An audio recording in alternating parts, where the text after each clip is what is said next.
North Carolina State Highway Patrol. What cigarette do you smoke, Doctor? A contributing factor to our juvenile delinquency of today.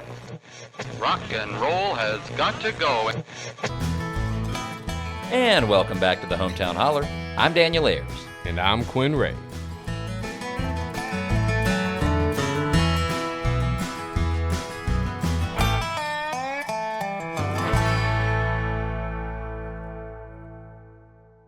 Well, hey, man.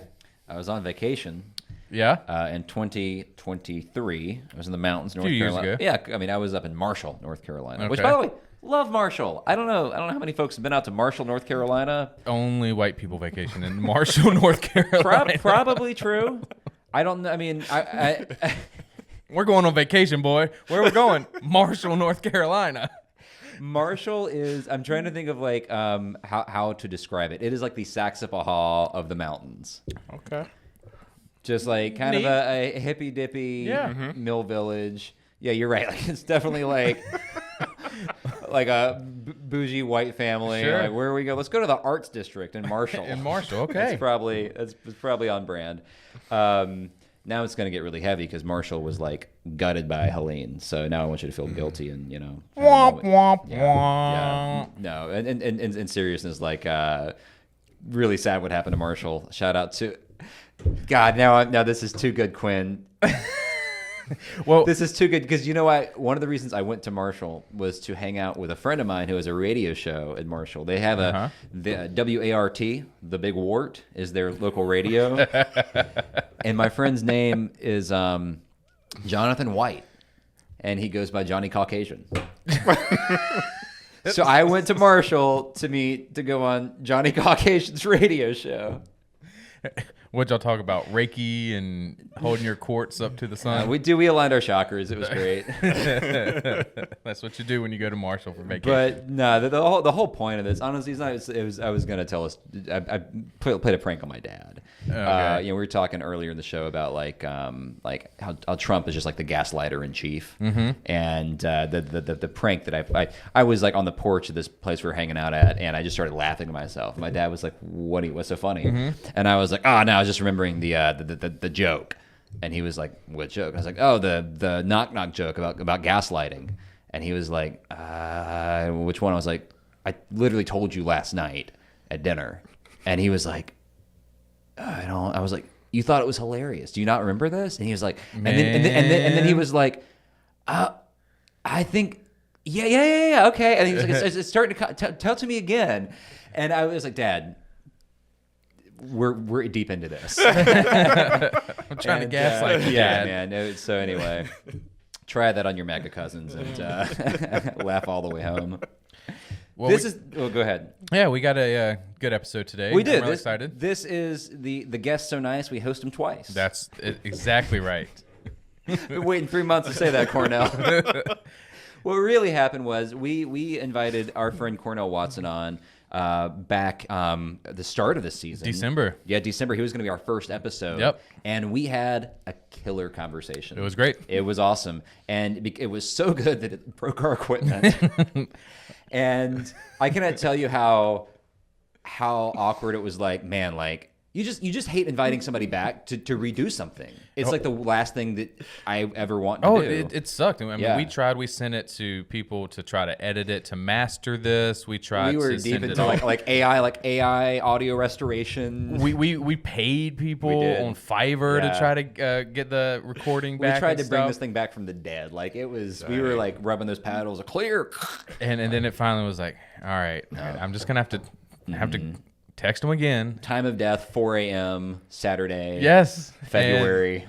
And luckily, Cornell's a dope ass black Yeah. photographer and a dope ass person, and so he said yes.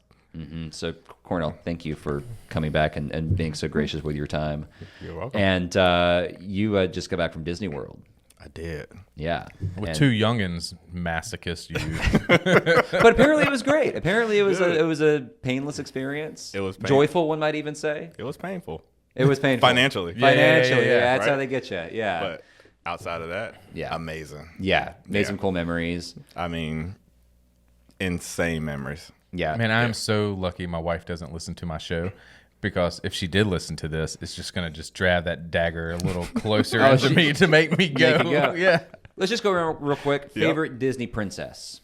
Cornell, you can start. My favorite If you have Disney a favorite princess? Disney princess. I got to go with Tiana. Tiana. She's awesome. Yep. I was always a big fan of just Belle because Belle? her bestiality. Okay. That's yeah, fair. She doesn't judge. Yeah, you got a little beast in you. Oh man, you got it. Mulan. I really, Oh I yeah, really like Mulan. Mulan's a great one Mulan's too. badass, Man, yeah. they're all good. They're all great. I Yeah, mean, yeah. They all good. All right. So anyway, folks, if you're meeting Cornell for the first time, you're going to love this. But you may have already seen his work. His work has been featured in lots of places. New York Times, the Washington Post, the Assembly most recently, Rolling Stone. I mean, just like wherever you look at pictures, right? You've probably seen Cornell's work somewhere around the internet. And he's a native North Carolinian from Weldon, North Carolina. Y'all got that railroad up there. And like I said, an award-winning photographer, storyteller. He does such a great job of using his lens to bring out beauty, complexity, resilience is a common theme of your work. You had a couple celebrated projects, Behind the Mask, Tarred Healing, to name two, in addition to your broader portfolio. So today we're we invited him back to dive into his journey as a photographer, talk about what inspires his work, how photography can ignite change, or maybe the limits of what photography can do. Because we talked about that last time, and I thought that was a really interesting aspect of our conversation. Like, what can photography not do? And also just to do a quick vibe check on 2025, because last time we talked, Biden was still president. Trump had been elected. We saw what was coming, but it hadn't quite hit yet. Mm-hmm. So we'll do a vibe check as well. But Cornell, thank you so much for coming back to the Holler. Yeah, thanks for having me. Maybe a place we could start would be recently you did a piece in the Assembly. Mm-hmm. Excellent piece. Could you tell our listeners about that project, about the story itself, and then what it was like to capture images and help tell that story visually? The name of the story was called The Disappearance of Julio Zambrano. Mm-hmm. And it was reported on by Jeffrey Billman and Ren Larson. Mm-hmm. And so Assembly pulled me in to bring in visuals for the story. Mm-hmm. The short of the story is that Julio is a Venezuelan immigrant here in North Carolina, lives in Davidson, North Carolina, was going in for his, so he's here, he got asylum, right, or is applying for seeking asylum in the United States, was going in for his annual checkup with ICE. So as it's a normal process, you go in doing the thing that following the rules, following the rules, right? Everything all the MAGAs say, right? Like, we don't mind people coming over here as long as they do it legally. Yep. Yeah. Jude was following the law. Yeah, following the law. So he goes in with his partner, Luz, and time's going on. This is the short version, but time goes on, and then at the end of the day, one of the ICE agents, or the people that were doing things for the day, is like, hey, we're going to detain you here because I think it was his tattoo. Mm-hmm. And they cited his shoes as being related to Tren de Aragua. Oh, my God. Now, have either of you been to Davidson, North Carolina before? Yeah. Sure. So Davidson, North Carolina is full of gang members. I mean, it is crawling with gang. Yes, it's Gotham City of North Carolina. Dude, I mean, you could eat dinner off the streets of Davidson, North Carolina. Yeah. I mean, for folks who aren't watching this and you're just hearing the audio, we're dripping with sarcasm right now. Yeah. I mean, I don't. Oh, my guess is, I mean, it's Gotham. I knew this as soon as I got the call, and they were like, "Hey, we're can you go to Davidson, North Carolina?" And then they told me the relationship with him and Tren. I was like, Tren de Aragua and Davidson, the gang, and Davidson, I can't imagine any gang in Davidson, North Carolina. So that would be like saying, we're gonna go investigate Al Qaeda in Randleman. Yes, right, or Al Shabaab has just come to Currituck. It's like, what? Makes no sense. Back to your gaslighting thing. I feel gaslit. Was this after Trump initiated the Enemies Alien Act? Yes. Yeah. So they detain Julio, and then I believe they moved him to a detention center. I believe in the story. I think it's Brownsville, Texas, but don't cite me on that. Sure. But anyway, to a different place. Yeah. Far away. Out of the state. Far away, yeah. And then his partner, like, no one knows where he's at. And that's how they work. They give them a number. They shuffle you around. Your lawyer can't find you. Your family can't find you. Yep. Yeah, so they don't know where he's at. And then the list of names of the people who had been deported to the CCOT facility in El Salvador gets leaked by, I believe it's CBS News. And then that's how they found out that he was there. Wow.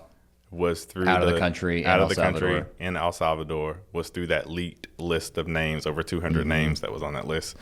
And so Violent criminals, as it is being told to us, right? 252 violent criminals. Yep. And in the story that Jeffrey and Ren did such a good job with, they go through and kind of suss out, like, most of the people that are detained there have no criminal background.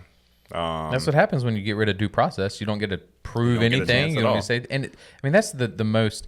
Man, Daniel and I, we had a conversation about, Quinn, you need to do better with your language. I was going to say, man, but this is it's- really fucked up. It's fucked up. Because you It can just be is. like, hey, gang member, boom, no questions, nothing. You don't so get to prove. fucked up. Do Yeah. people not see what's wrong with that? Yeah. Even if you agree and are like, all right, we need to clean this country up. We need to deport all undocumented people. You know, you and I disagree with that. Not you and I, but whoever believes that, right? Like, we have different opinions on that. Fine. You believe that. But the way they are doing it, if you are a constitutionalist, if you believe in the Constitution, like, do you not see the problem here? I mean, insane problem. And then so the story, back to your point of, like, this story and, like, how it got involved with the photos is, so Julio's partner Luz is in Davidson with 2 kids.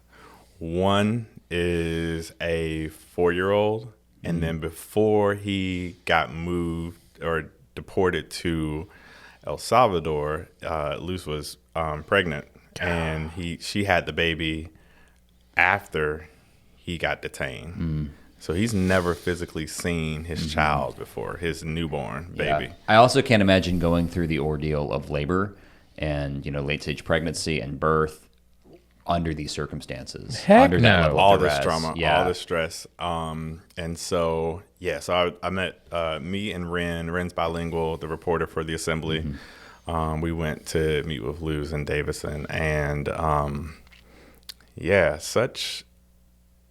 you walk into their apartment and, like, you're thinking about the story, and, like, your first immediate reaction is, this is so fucked up. Yes. Did I even have to be here doing this? Yeah. That I have to be here doing this. And Oh, it they're wasn't just a fucked up that you normal- were in a gang member's house. I was terrified. Yeah, I was right. going to the territory of Right. Trinidad, Aragua. Like, I was in the heart of Trinidad, Aragua. Right. Like, What was your process thinking? So you said the Assembly hired you to take pictures and to put visuals to this story. How do you encapsulate that? Like, what are you thinking? What are you trying to capture? What are you trying to tell? for me in this one, like I was thinking about, like, my start in photography with, like, family photography. And for me, I'm approaching this from, like, I want to show this family. And I want to show pieces of Julio who's not here. And it's like, how do you do that? How do you show The absence. of someone? And you did. Like, his absence really does come through in those photos. There is kind of a feeling of, like, there's a puzzle piece missing from this family unit. Yeah. And also, like, the main thing was, like, for me, it was like, and the photos have to be done, like, in their space, in their apartment. Like, that matters, you know, because, like, at first it was like, oh, like, you know, there's, like, a pretty lake behind the house, and it's just like, that's not the story. The story is that, like, this is their home. This is where they're themselves. This is where the baby's crib is at. Like, all those little like Right. artifacts of Julio and the family are there. Was the story already written and like you read the story and then it's time to put to it, or? Nope, the story was fleshed out. Like they had done a lot of the reporting on the story. I think they were waiting on like some legal things to happen to be able to publish the story, because they also wanted to make sure that Luz was in a situation where she felt like protected once the story published. But I knew the gist of the story. And is and Lou so- a U.S. citizen? No, so Luz is she's also a Venezuelan immigrant. And then that's like part of this story too, is that But her kid's a citizen. one of her kids is a One of citizen. them. Yeah. So the newborn is a U.S. citizen, but then the 3-year-old is a citizen of Peru. I think I got that right. Boy, this is layered. Yeah, so it's layered. So you have, 3 different citizenships. So like part of it is like, Luz is also attached to Julio's asylum application. Yeah. So it's like now she doesn't have legal standing anymore. It's like, what happens if something happens and she gets deported? What happens to the kids? What happens to the newborn? Where are they going to go? If there's so I just anything wanted that to makes you show want to them punch a connected. hole in a wall, it's stories like this. Yeah. Yeah. Like it's just But they're just like they are a beautiful. They're like any other family. Yeah. Like just literally just trying to make it. Right. With 2 kids. He had a job at the nearby hotel in Davidson. I think she had a job working somewhere. Like they working, were paying taxes, being a family. Exactly. Yeah. And so like when you walk into the home, like that's the first thing you feel is like they're just like us. Like we're just trying to make it. We're all just trying to make it. And now they can't make it because we got one partner that's like down in a freaking facility that has like the worst record for human rights. The person who runs that facility says the only way you leave is in a coffin. Right. Right. There's no recreation. There's Yeah. no rehabilitation. Yep. Like you were sent there to be forgotten about. Yep. Yeah. So Man, I hope Yeah. this kid rises up to be like Rey from Star Wars? Rogue One, and just goes ham on this mother Joker. Yeah. Yeah, but it was so like the other touching part too was like, I mean, like just like in the other family, they save all the kids like art projects and stuff, and then she has like these recent like art projects from school on Father's Day. Yes. And that photo I'm like, holding like All About Dad. God. Yeah. And it was in Spanish. You Right. know? I think it was like Todo sobre padre. Yeah. My Spanish is sorry, y'all. My Spanish is horrible too. But you know, that just goes to show the power of photography Yes. and changing things. Because even in a foreign language where most people of the assembly are not fluent in Spanish, they feel the power that what the child is holding and seeing and that missing piece. And so, you know, that kind of goes into another question about just what the power of your photography does. I think there's a spot we have you quoted saying, you know, I think there's a spectrum of things that can be seen as activism and they're all important.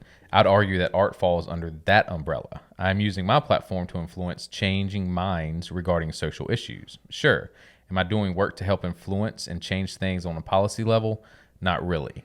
And I think you're dabbling in policy change right now. Yeah, I feel like from the first time when we talked about this till now, like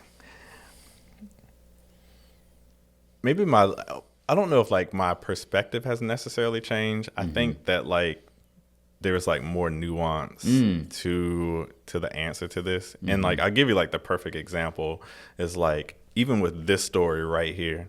After it published, I had 2 lawmakers reach out. Wow. One from the Davidson that represents the Davidson County for North Carolina. Beth. Yeah, Beth Elfridge. Yeah. Elfridge. Friend of the Holler. Yeah. Yeah. Beth. Shout out to Beth. Shout out to Beth, who's amazing, by Yeah. the way. I met Beth during the election season because I covered her in her race Yeah. because she was one of the races that was going to help Oh, man, break that's so dope. Yeah. the that's really cool. the supermajority. Yeah, she Yes. flipped it. Yes. And I just saw her yesterday. I saw her yesterday at the. She came to the Moms Demand Action. Oh, rally yeah. in Raleigh. But yeah, so like Beth reaches out, and you know, like folks are reaching out because they want to like do something, right? They want to help, even in a very helpless situation. And this is like to the point of like the nuance. It's like, yeah, like I feel like these stories, I think I said this last time, can get people and move people to do something and take action. Even lawmakers, right? Yeah. In this instance. But I think maybe like part of my answer last time, which was like, hey, I don't really think like it's gonna like photography affects like You're not moving like, the needle. I'm not moving the needle on policy, is because like I think part of it is just like my own personal experience with just like policy in America, and the fact that like shit Sure. never moves Yeah. in the direction that it should. Nothing be moves moving. the needle. I mean, there's some jadedness. I mean, I get it. Yeah, so I'm jaded, you know, Yeah. to it. But yeah, I think overall, like, yeah, photography is extremely powerful. Like it, just like in the story, it can teleport you to someone else's world. Like we were in the Zambrano's family's home, right? And we had never met, people had never met them Right. before, but it felt like you were there and you know a little bit about them. And then people want to like, all right, what can I do to help? But yeah, when it comes to like actually getting shit done on a policy level, like even now, it's like we got a freaking Supreme Court decision on not deporting Right. people under Aliens Enemy Act. Yeah, we were And just then talking about have- like Abrego Garcia. We were just talking Yeah. about that, right? Like they Yeah. had like a unanimous like you gotta bring him Bring him back. Got to bring them back. But then we have an administration that's like, fuck that, we ain't We bringing ain't them doing back. it. We ain't doing it. And so it's like, I don't know what else, you know, Yeah, like yeah. I feel like in my world, it's like the photo can bring awareness and attention, Right. but it's like, I But think what you're the saying is people, like if the U.S. Supreme Court isn't bringing this guy it's back, like this photo definitely ain't bringing this Yeah. guy back, you know. I think that's and- fair. I mean, I think And- it's fair to think, but I go back to one of our Substacks we wrote. Well, our boy Milo Baines wrote. I mean, it's like listening to that devil on your shoulder to the same point of like these protests or calling your senators or your representatives. Like you do all this stuff, but you feel like nothing moves. Like you can't listen to it because I think your photography is, I don't want to say it's a protest, but it adds pressure. That's why we protest. That's why we call. That's why we continue to move, because the more pressure that is put on it changes policy. And you know, we did talk about this on the first try, and you were definitely more skeptical about it. I'm glad to see you're opening up a little Yeah. more, and it took a representative calling you. It's like, oh, now it might be, but that's what it did, right? Like you kept on putting it out there, and now you got legislators looking at like, how can we do this? So I think whatever year you said that, Cornell would go back to the future and be like, you know what, I might be. Keep doing what you're doing, even if you don't think it is. I want to believe it is, and I'm going to show your photography to people to put pressure to move policy. Yeah. And I think I don't know if we talked about this last time either, but like I think part of it too is, Man, they like, missed just out on last recognize- time. I know. Sorry, we had y'all. a deep one. Is that like it's for me like the photo feels minuscule in comparison to the work that actual people are doing on the ground. You know, not saying that like I'm not doing any work on the ground by being there, but like organizers and folks who are like living and breathing and in the trenches of this stuff are really the ones that are moving the needle on this. I relate to that. Yeah. Because I feel that way sometimes with the podcast. And we get a lot of really great messages from people who would admire what we're doing and say really nice things to us. Like we eat bananas for the shape. Just like that one. Corn on the cob the long way. Yeah. Soy boy. But we get a lot of nice messages, a lot of very affirming messages, a lot of gratitude. But I'm kind of with you where like I'm not the social worker, right? I'm not the first responder. I'm not the person, organizing the vigil, right, or whatever it is. And so there is kind of a feeling of Like I actually don't know how to articulate it. Yeah, it's like the person that I want you to give this gratitude and praise to is that person that I'm talking about. Right. You know, or, the person that is down at Raleigh every single day in the gallery, you know, protesting lawmakers or knocking on doors. Absolutely. Like that is the person that I want you to give all that praise. Like what I do is like nothing compared to like what they're doing. And I think that's like part of like my reflection on this question about like, okay, like, does photo have, yes, it has power, but like those folks. I think we all play a role. We all play a role. Yeah, I think photo, content creation, all these things, like ultimately what it is that we're trying to do is help shape a narrative. I would say reveal a narrative. Yeah, I don't think I'm shaping anything. I feel like I'm telling people like, no, this is what's happening. Yeah, just right? think it's awareness. It's awareness, right? And and I was gonna say in the other part of this conversation about photo is like this is also like, I mean, you can't not tie this into journalism. Right. Like it is a part of journalism, and this is why we have that part of the Constitution related to the free press. Is because the press becomes like a check on things, and it is a part of the equation for the country and democracy. That's why it's under attack right now. Yeah, and so it's important because it tells a truth. Right. And it humanizes ultimately, right? Exactly, because through your photos, whether, I mean, we just talked about the story for the assembly and then the picture of the girl whose father has just been illegally deported, right? She's holding the Father's Day kind of worksheet she did at kindergarten. You see that photo and all the bullshit, all the lies, all the labels dissolve, and you just get down to what this really is, which is ripping families apart, right? For no reason other than racism, and lust for power.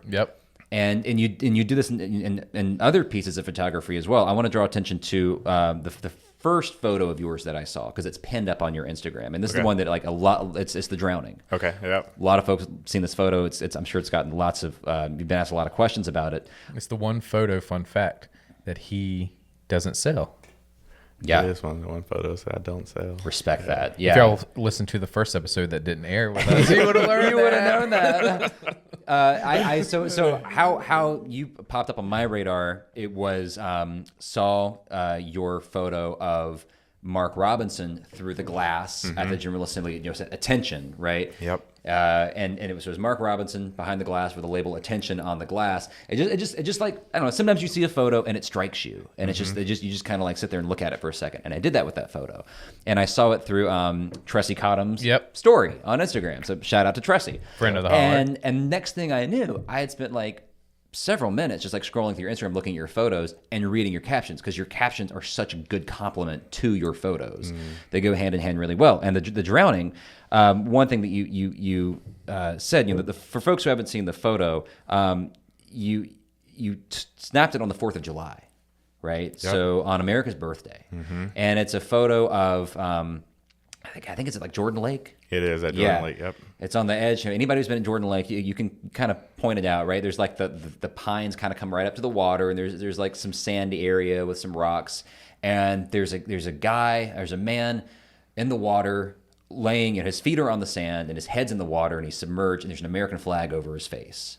He's on the flag. Oh, he's on, on the flag. Thank you. He's on the flag, and there are two children. Kind of at the water's edge. One of them, if memory serves, I don't have the photo right in front of me, is kind of like looking at him in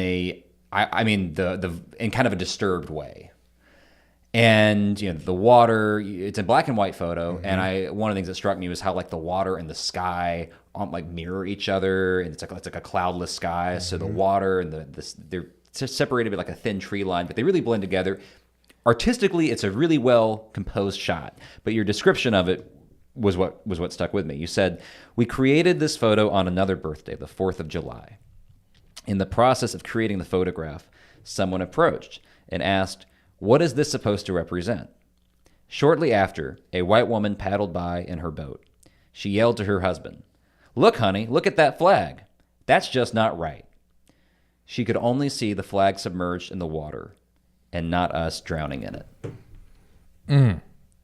Yeah. Could you talk a little bit about, I'm curious to know your process, your writing process. When you set out to compose a shot and take that shot, do you have a sense of the companion written piece that's going to go with it? Does that come to you afterwards? Is it a process that goes in tandem? Like how do because they do pair so well together, and it's clearly a very intentional thing on your part. Yeah, like the ones for that, like for the drowning and the ones with it, which I called an essay called Behind the Mask. The captions did not become a thing until after the photos were created. Now, the overall artist statement and the direction that I was going with the photos, like, yeah, I had all that written out because, like, I needed that as a North Star to actually create the photos. But really, it's like, I feel like those are, like, the captions for these particular photos, not like for my journalism work, that's like AP caption style, photos. But for these photos that are like very, I'm gonna call them more conceptual. They're expressing a thought that I have. The caption is really just like a supplement to the photo. It's more like kind of like what I'm thinking about in the shower, or it's kind of reflecting on like the process of making the photo. I hate to say it, it wasn't anything special that like I did besides just really just like a reflection of like the time. But what made you think of this photo to do it? I think one thing in these images, it was a black man laying head first with two black boys. Yeah, the idea for the photo came. Yeah, I left that out. That's a very important. It's a crucial element to the shot. I don't think I included that. Thank you for adding that. Idea for the photo came about, and this is kind of timely only because in 2 months will be the 5th anniversary of George Floyd's murder. Yep. Wow. Which is crazy, right? Yeah. You think about like it feels like that shit was last year. Yeah. That was 5 years ago. In 2020, in May, I think it was in May. No, sorry, in June. In June of 2020. My friend that's in the photo, it was his birthday, and we had gone over to his house. They were kind of like our pandemic pod family, We all they were in that bubble. Yeah, they were in our bubble. We don't wear masks around these folks. We good. We'll die with them. Yeah, exactly. We had gone over to celebrate his birthday, and at that point, I only had one kid. She was 2 at the time, and he had 3 kids. 2 were old enough to like run around in the backyard. So they were running around in the backyard. Me and him were inside making some drinks. And this was a few days after the murder of George Floyd by the police in Minneapolis, and also compounded with Breonna Taylor and Ahmaud Arbery and just everything, the pandemic, all the inequities of the pandemic and how black people were fucking dying from the pandemic because of health inequities and all. So it's a lot going on. And he's like talking about the black experience through his lens. And he's thinking about his 2 black boys, and how like there's just so much to process, so much to think about. Like, the fact that like, oh, like at some point I'm going to have this talk with them, and that's going to be heavy, and like little like benign things like playing in the front yard with water guns or whatever is going to not be that simple anymore, And after leaving the conversation, I started thinking about it, and I was just like, damn, like he's describing this experience that like a lot of black Americans have. And I want to like visualize this in a way, because like when you start thinking about like all the thousands of systems of like white supremacy and racial institutions in America, it's a lot. It's like basically like water torture, right? Yeah. And I started thinking about like it's like this drowning sensation with racial terror on black bodies. And so I was like, I want to like create this photo where he is like submerged like under the water and having the flag in play where he's like on the flag, and having his kids like nearby, like looking at it to like call back to him thinking about like how he's now gonna have to like talk to his kids about what they're witnessing now. And so that was like kind of like the rough draft formation for the photo. And so we went out to I had gone out to Jordan Lake to like scout out some locations, and that summer it was just like monsooning like every day for some reason, climate change. And then For some reason. And I could never find a day when the water was low enough to actually be on those beach areas that are out there at Jordan Lake. And so on the 4th of July, Man, that's so serendipitous. Serendipitous. I was like, oh crap, it hadn't rained in like a week. And I call him. I was like, dude, I know this is crazy because I know 1 million people are at the lake right now, like celebrating the 4th of July. I was like, but it's like the perfect day to go make this freaking We can go lay on the flag. I was gonna say we can go lay on the flag. Exactly. So his partner got the kids together. My partner came and helped out too. And we went out there, and sure enough, like everybody and their mama was out there at the lake. And I found that one little beach area, and we started putting everything down. And then of course, like people are like, "What are y'all doing?" Like asking questions. And it didn't take long to make the photo. Like it took maybe 10 minutes to make the photo, because part of it was like, we can't be lingering around here anyway. Right. Right. We kind of got to get in and out. But I knew I had the photo. Like the kids had the water guns, and they had looked over for like a split second, and I caught it, and then they went back to doing their thing, and then that was it. That was kind of it. Wow. But during that moment, the lady had paddled by, and her husband was paddling by in a canoe or whatever. And because where we were at, the sound traveled, so we could hear them talking right in the canoe. Yeah. And she's just like, "Look, honey, look at them. Like, that's just not right." And I was just like, "Oh my God, y'all hear them talking about this?" Isn't this like crazy? Everybody can hear that Tracy, right? Just sitting there talking to that Brian and to her husband. Like, we can envision that North Carolina. Like, look, honey, look what they're doing to that flag. Yep. Ignoring the fact that there's a black man with his face underwater, with water probably going up his nose and burning like hell. Yep. And she don't see that. She just sees a desecration of a flag. And, and I guarantee you Tracy would be like, "I'm colorblind. I ain't racist." Well, I think the other thing here, it's not unlikely, I should say. If your name's Tracy and Brian, sorry. Well, it's not unlikely that this woman was wearing an American flag bikini. Listen, I say this all the time. Yeah. I'm like, listen, it's the people who are like talking You got about. so hyped. I did get hyped. But I'm with you. The people who talk the most crap about this, about like black people kneeling on the flag, or like whatever. They're like in the freaking blowing lake, their nose in the swimming trunk, bandana. pissing freaking Modelas through their swim trunks in the lake. Like. If that's not desecration of the flag, then what is? Ain't that crazy? No, I mean, this is I'm like, I always be in the lake, and if I had an American flag trunks, I would be pissing through that. I have too. so many videos because I do this. I feel like I need to make some video project. I have like cell phone videos of like people wearing American flag trunks, or like during the 4th of July, you walk into like Harris Teeter, and there's like a tower, a beer shaped out in the American flag. I'm like, I saw one. I saw this at Walmart. It was wild. It was around Easter. They had done like crosses out of like stacked. I've got a photo on my Instagram of it. It wasn't beer. It was like soda. Wow. And they had done like crosses, the 3 crosses on Easter, and it was just like, this is late stage capitalism, isn't it? Like we found it. This is it. And but on the cross made out of DP. I got to figure out what it was. Crazy. But it was.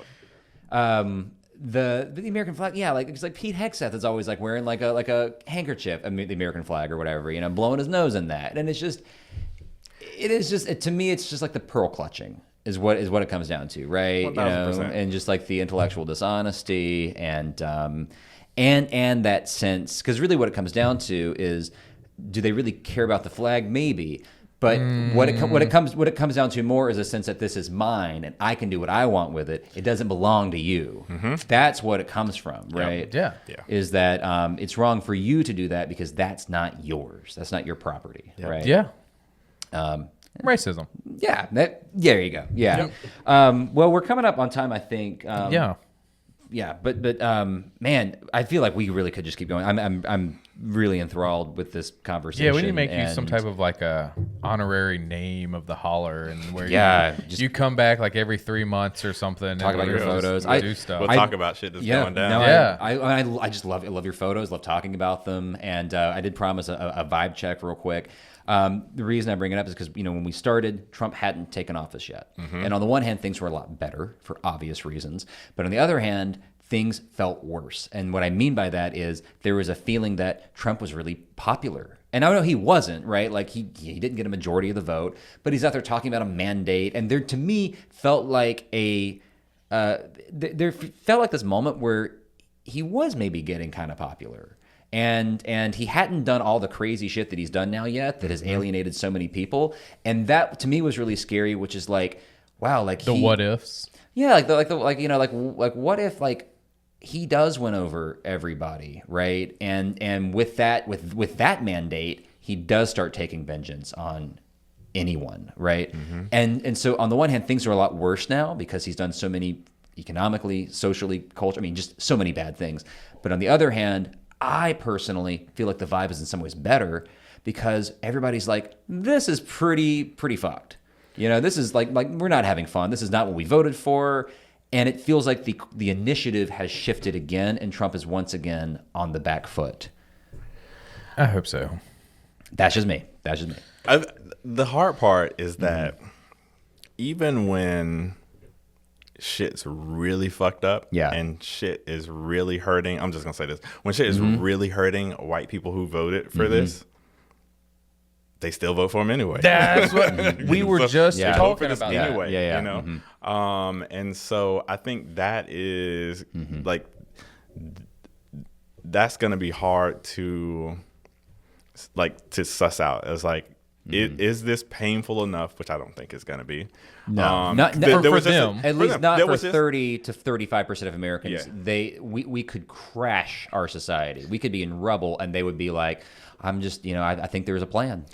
There was literally an NBC article, I think it was the other day, where they interviewed a woman about her 401k was like crashing, and she was like, I understand that this is painful right now, and that but to your point, I'm just summarizing what she said. It was like he's got a plan. He's playing chess. Well, and so I think there's definitely that 30% that feel that way. I think what people that are opposed to what he's doing and seeing this, that didn't vote for him, we want them to come out and say, yeah, I voted for him and I was wrong. This is effed up. I won't vote for him again. We're not going to get that. We are not. And if we're going to continue to look for it, we're going to lose. But I do think there are going to be people that go in that voting booth in 2028 and not vote for it again.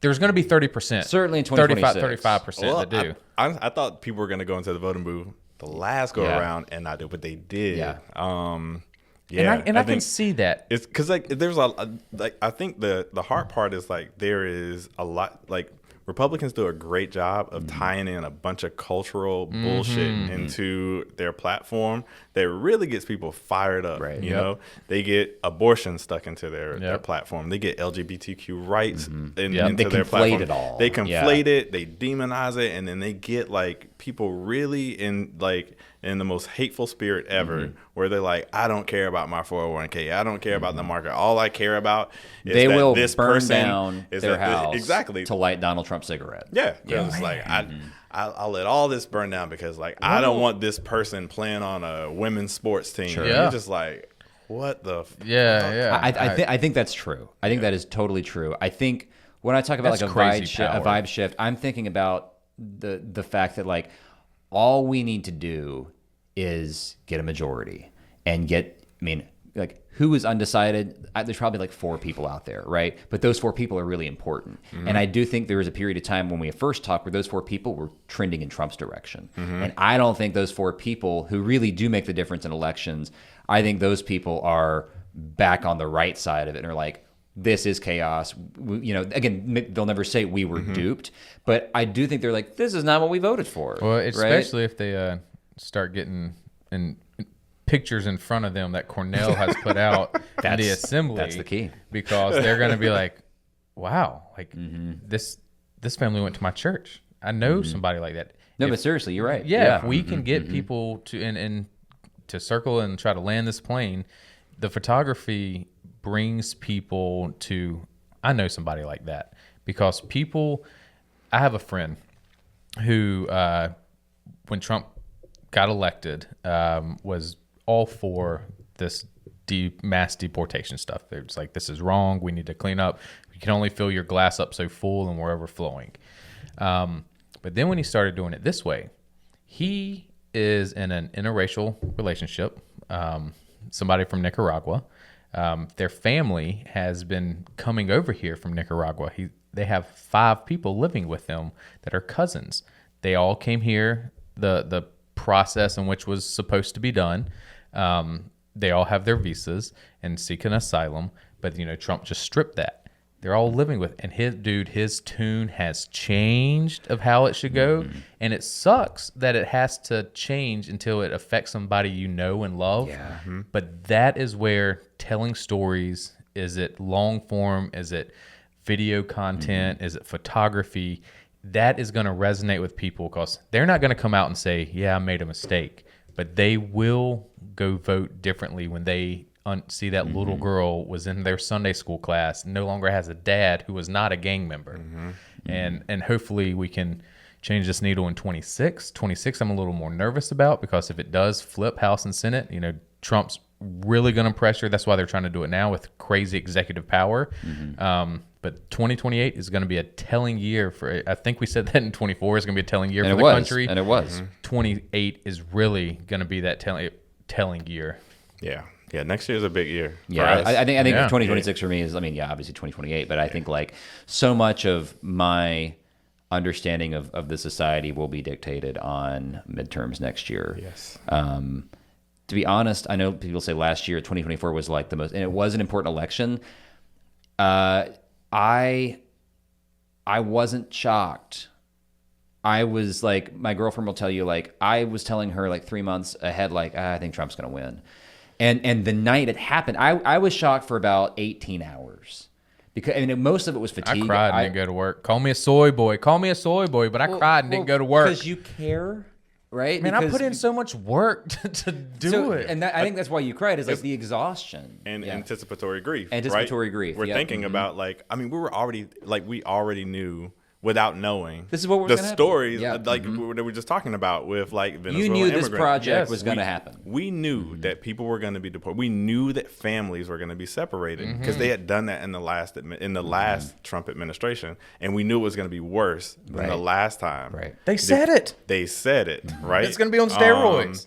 And so I think a lot of that crying, which a lot of people cry, is we were anticipating that grief already. We were already experiencing the grief that hadn't even gotten here yet, because we could already visualize it and feel it, and here we are, And here we are. Here we are. Well, I think homework assignment is everybody go check out Cornell's photography in the assembly, read the article, but share those photos. Like I want to encourage folks to share those photos, especially the one with the girl and the Father's Day worksheet, with somebody who you think needs to see it. Share those photos and start the conversation that way, and just ask them, is this what we want? And I think that's progress. That's the start to progress. Go follow them. Corn Whizzle. Yeah, we didn't even talk about your branding. We love your branding. It's just so genuine and so fun and authentic. But Cornell, we'll have you back to talk about that some other time. And until next time, guys. Cheers.